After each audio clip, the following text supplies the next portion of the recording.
यहाँ एक गांव में एक आदमी रहता है जिसका नाम बोला है। बोला बहुत गरीब है और उसकी पत्नी अक्सर उसे ताना मारती है क्योंकि वह बहुत दयालु है।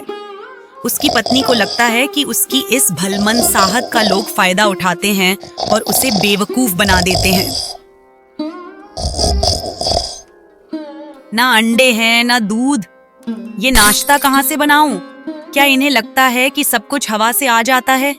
अच्छा ठीक है, अब ये बर्तन ऐसे बजेंगे कि तुम्हारी नींद भी उड़ जाएगी।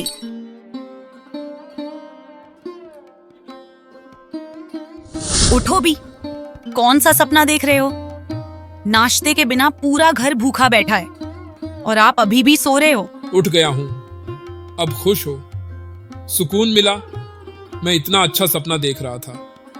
हम दोनों किसी शांत जगह पर थे जहां न ये शोर था न बर्तनों की खटर पटर। तुम्हें क्या पता, शायद थोड़ी और देर सोने देती तो सपना हकीकत बन जाता, पर नहीं, तुमने तो इस बेचारे के सपनों का हक भी छीन लिया।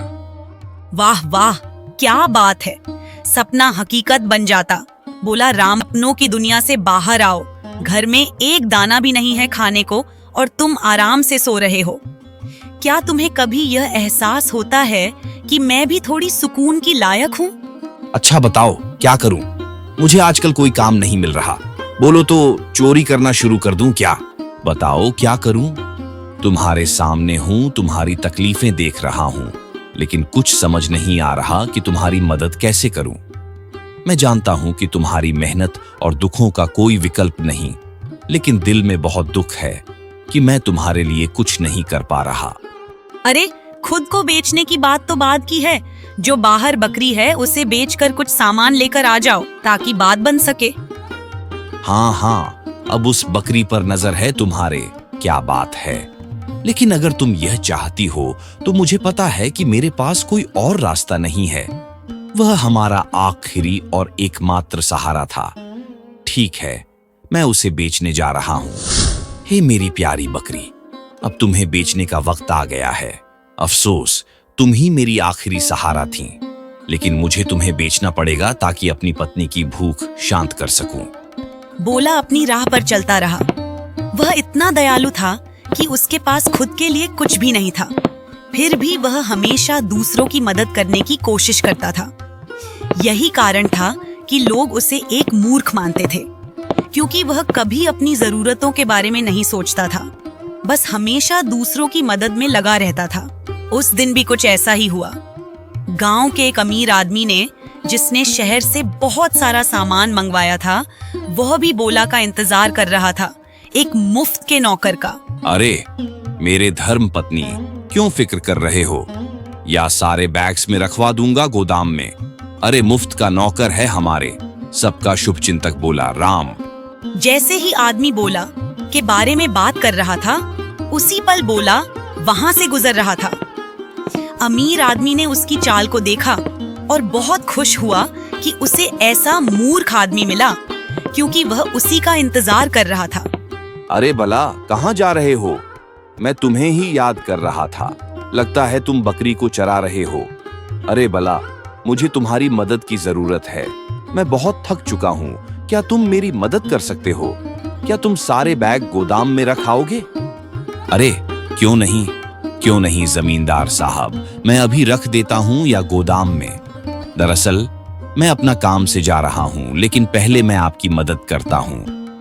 बोला हमेशा बेवकूफ ही बनता था, और अगर कभी काम के बदले कुछ पैसे मिलते तो ठीक, वरना बोला कभी किसी का काम पैसों के लिए नहीं करता था, बल्कि मदद के तौर पर करता था।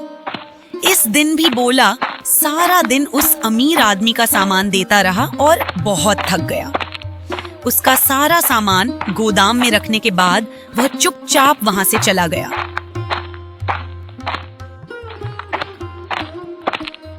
अरे बाबा, क्या कशिव नगर की तरफ यही रास्ता जाता है? हाँ मेरे बेटे, यही एकमात्र रास्ता है कशिव नगर जाने का। लेकिन तुम कौन हो और क्यों वहां जा रहे हो?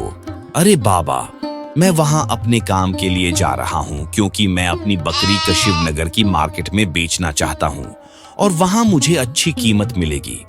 हाँ, हो सकता है कि वहां तुम्हें अच्छी कीमत मिले, लेकिन मेरी सलाह मत भूलना, वहां तुम्हें कुछ बदतमीज लोग मिल सकते हैं, उनसे बचकर रहना। इस इलाके के लोग बड़े धोखेबाज हैं, उनसे बचकर रहना चाहिए। अब मेरा इनाम दो, क्योंकि मैंने तुम्हें एक बहुत खास सलाह दी है। अरे बाबा, इनाम किस बात का? मैं तो बहुत गरीब हूँ, मेरे पास आपको देने के लिए कुछ भी नहीं है सिवाय धन्यवाद के। अरे मूर्ख आदमी, इसका मतलब यह है कि तुम्हें मेरी बात की कोई कीमत नहीं। तुम्हें कुछ न कुछ देना पड़ेगा, वरना मैं तुम्हें बद्दुआ दूंगा और यह बद्दुआ तुम्हें जिंदगी भर तंग करेगी। बाबा, मुझे बद्दुआ मत दो, मैं बहुत गरीब हूँ, मेरे पास बस कुछ रोटी के टुकड़े हैं, वही मैं तुम्हें दे सकता हूँ। इसके सिवा मेरे पास कुछ नहीं है, बस यही थोड़े से टुकड़े बचे हैं और कुछ नहीं। बोला जब घर से निकला था तो उसके पास 2 चीजें थीं, एक समय और दूसरी रोटी। आधे से ज्यादा समय तो उसने अमीर आदमी के यहाँ काम करने पर लगा दिया और रोटी उसने बूढ़े आदमी को दे दी। जब वह कशिफ नगर पहुंचा। अरे भाई, ये कुत्ते को कहाँ ले जा रहे हो? तुम नए लग रहे हो, क्या तुम यहाँ के हो? पहली बात, ये कुत्ता नहीं, मेरी बकरी है। मुझे लगता है तुम्हारी नजर कमजोर हो गई है। दूसरी बात, नहीं, मैं यहाँ का नहीं हूँ, मैं अपनी बकरी को बाजार में बेचने आया हूँ। ओह, अच्छा, तो यह बकरी है, लेकिन हमने इसे कुत्ते की तरह समझा। मैं इसे खरीदना चाहूंगा, क्या तुम इसे मुझे बेचना चाहोगे? मैं बाजार से ज्यादा दाम दूंगा, वहां इसे बेचने पर तुम्हें 50 रुपए से ज्यादा नहीं मिलेंगे, लेकिन मैं तुम्हें 80 रुपए दूंगा। तुम क्या चाहते हो? अरे नहीं, 80 तो बहुत कम है, मैं इसके लिए कम से कम 100 चाहता हूँ। 100 रुपए मेरे लिए ठीक रहेगा। ये बकरी मेरे लिए बहुत खास है, बरसों से मैंने इसे अपने बच्चे की तरह पाला है। अगर तुम सच में इसे खरीदना चाहते हो तो क्या तुम 100 रुपये देने के लिए तैयार हो? ठीक है, बुरा नहीं है, मैं मान गया। मैं तुम्हें इस बकरी के 100 रुपये दूंगा। चलो, अब इसे मुझे दे दो। इस तरह से उनके बीच समझौता हो गया और बोला ने बकरी 100 रुपये में बेच दी। वह आदमी चले गए और उनके जाने के बाद बोला ने कहा, लगता है कि मैंने बकरी को अच्छी कीमत में बेचा है। बाजार में मुझे यह कीमत नहीं मिलती, लेकिन हैरानी इस बात की है कि ये दोनों मेरी बकरी को कुत्ता क्यों कह रहे थे। मुझे उनका पीछा करना चाहिए था। यह कहकर बोला ने उनका पीछा करना शुरू कर दिया। दोनों आदमी एक कसाई की दुकान पर गए। बोला उनकी बातचीत सुनकर हैरान हो गया। उन्होंने कसाई से भारी रकम की मांग की। हाँ भाई, बताओ तुम यहाँ क्यों हो? कुछ खरीदने या बेचने आए हो, जैसे बकरी? नहीं भाई, हम बकरी बेचना चाहते हैं, कुछ खरीदने नहीं आए। क्या आप बकरी की उचित कीमत लगाना चाहेंगे, जो हमारे लिए भी स्वीकार्य हो, क्योंकि यह बड़ी बकरी है और हम ज्यादा कीमत चाहते हैं। जी हाँ, बकरी बड़ी है, इसमें कोई शक नहीं, लेकिन मैं इसे 1000 में खरीदना चाहता हूँ, जो इसके लिए काफी है। क्या आप इस पर सहमत होंगे? सिर्फ 1000? यह बहुत कम है। नहीं, इसके लिए 1500 की मांग करता हूँ, जो इसके आकार के हिसाब से ज्यादा नहीं है। इसका आकार देखिए। हाँ, आपने सही कहा, लेकिन जब मैं बेचूंगा तो मुझे ज्यादा पैसे नहीं मिलेंगे। ठीक है, अगर आपने 1500 में बेचने का फैसला किया है तो मैं यह पैसे दे दूंगा। इस तरह दोनों ने बकरी को बहुत बड़ी कीमत में बेचा। बोला ने भी सारी बातचीत सुनी और समझ गया कि वह सच में बहुत बेवकूफ है। फिर उसे एक ख्याल आया। वह हलवाई की दुकान पर गया और उसके साथ कुछ बातचीत की और कुछ रकम अदा की। फिर वह एक कपड़े के व्यापारी के पास गया, कुछ कहा और कीमत भी अदा की। हाँ, क्यों नहीं, आपका काम ठीक से हो जाएगा, चिंता मत करें। आप बिना किसी चिंता के जा सकते हैं। वह वहां से रवाना हुआ और उस रास्ते पर जाकर खड़ा हो गया जहां से वे दोनों धोखेबाज गुजर रहे थे। अरे बोला, तुम यहाँ कैसे? तुम अपने गांव वापस क्यों नहीं गए? अरे भाई, मैं बस जा ही रहा था तो सोचा कुछ अच्छा खाकर और खिलाकर ही यहाँ से जाऊं। क्या ख्याल है, फिर चलें कुछ खाने? ना मेरे प्यारे भाई बोला, हमारे पास तो बिल्कुल पैसे नहीं है। मेरे पास तो बस कुछ रुपए थे जिनसे मैंने बकरी खरीदी है। अगर आप हमें अच्छे खाने से नवाजना चाहते हैं तो हम दोनों तैयार हैं। क्यों नहीं मेरे भाई, तुम दोनों ने बकरी के बदले मुझे अच्छी कीमत दी है। मैं तुम दोनों को अच्छे खाने से नवाजना चाहूंगा, तो मुझे कुछ खास तरीका करने दो। बस इंतजार करो और देखो। फिर बोला, झुककर अपने बैग में कुछ कंकड़ डालकर अच्छे से मिला दिया और एक जादुई वाक्य कहा। ओ मेरे जादुई थैले, मैंने इसमें कुछ कंकड़ रख दिए हैं।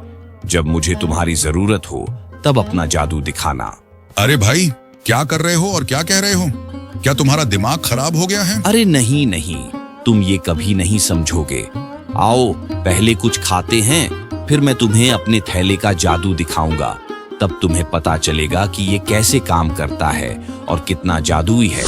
फिर वे तीनों हलवाई की दुकान पर गए और हलवाई से पूछा, अरे भाई, क्या तुम हमें वो और भी स्वादिष्ट मिठाइयाँ परोसोगे जो हमारे दिन को सच में खुशियों से भर दें?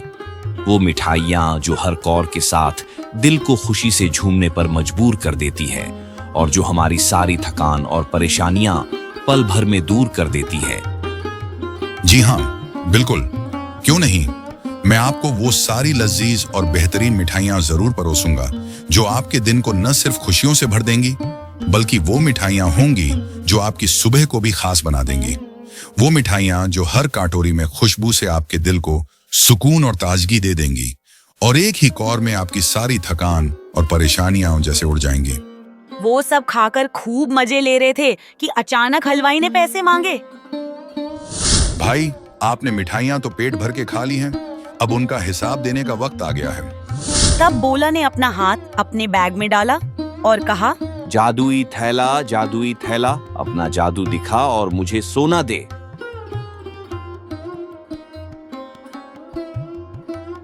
अरे वाह, ये तो सोने का सिक्का है। इसके लिए बहुत बहुत धन्यवाद। अरे भाई, ये क्या था? वह कह रहा था कि ये सोना है, लेकिन ये तो कंकड़ थे। ये कैसे मुमकिन है? मैं विश्वास नहीं कर सकता। अरे भाई, हमें बताओ, तुमने ये कैसे किया? क्या तुम हमारे संतोष के लिए और भी कर सकते हो? अरे भाई, मैंने पहले ही तुम्हें बताया है कि ये जादुई थैला है। फिर क्यों नहीं, मैं एक बार और करूंगा। चलो मेरे साथ आओ। फिर वे तीनों कपड़े वाले की दुकान पर गए। भाई साहब, क्या आप मुझे अपनी दुकान का सबसे खूबसूरत कपड़ा देंगे? वह कपड़ा जो देखते ही दिल को खुशी से झूमने पर मजबूर कर दे। वह कपड़ा जो पहनकर मैं पूरी दुनिया में सबसे खुशकिस्मत इंसान बन जाऊं। क्यों नहीं, क्यों नहीं। ये तो मेरी दुकान का सबसे खूबसूरत सूट है। तब बोला ने अपना हाथ अपने बैग में डाला और कहा, जादुई थैला, अपना जादू दिखा और मुझे सोना दे।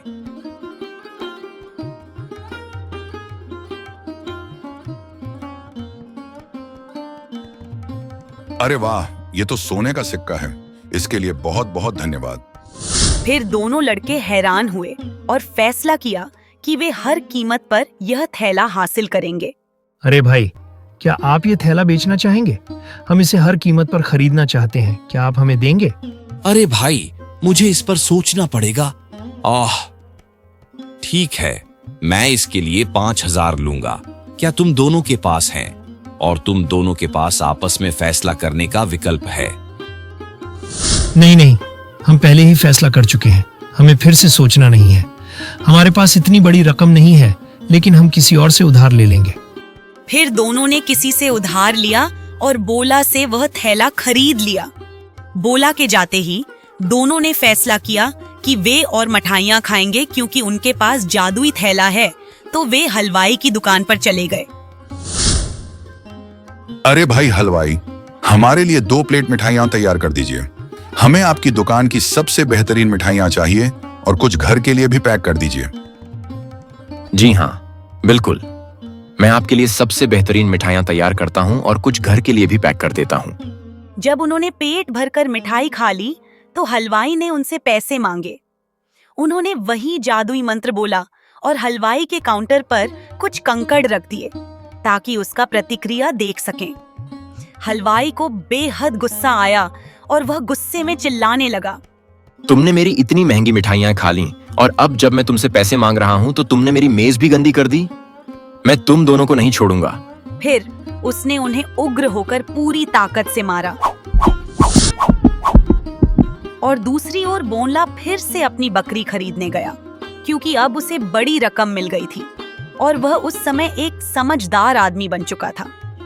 फिर वह अपने घर वापस चला गया